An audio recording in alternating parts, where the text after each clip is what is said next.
As the White House continues to push to reopen the economy, the administration is being forced to reconsider its own social distancing policies now that several White House staffers have tested positive for the COVID-19 virus.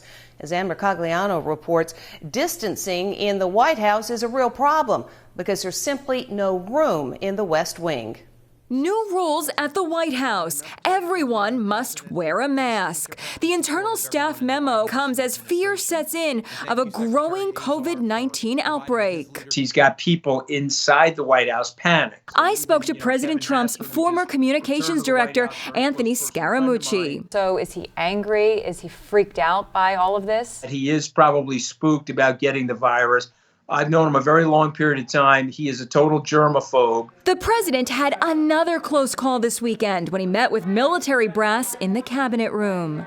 The head of the National Guard tested positive on Saturday afternoon just before a meeting with the president, though later a second test came up negative. But Trump is still refusing to wear a mask. He's told friends of mine that he doesn't want to get caught in the mask because it'll be used as a negative campaign ad against him. Senior officials today are reportedly worried that the disease is spreading rapidly through the West Wing, a warren of cramped offices. Because of the physical structure, its small size, its narrow corridors, you try to walk upstairs in the West Wing, and they're very narrow and you're passing by people all the time. We shouldn't be surprised that they're having an outbreak where the president lives and works. It's a small, crowded place.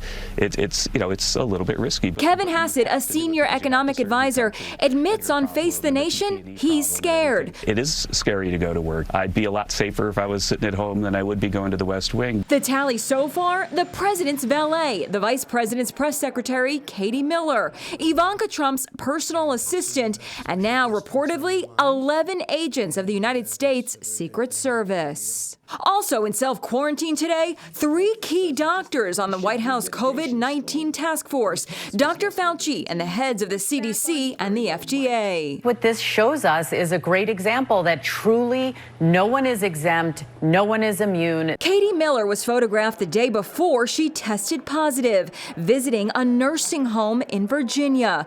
The reporters wore masks. She did not. Vice President Pence at the same event, also no mask. Happy Mother's Day. The First Lady tweeted images of White House chefs wearing masks as they deliver meals to a children's hospital. But is it too little too late to stop the spread? The reality of having an outbreak in the West Wing itself demonstrates as clearly as you could possibly make it that the president's example was a bad one, and it's now fallen on his own house and office.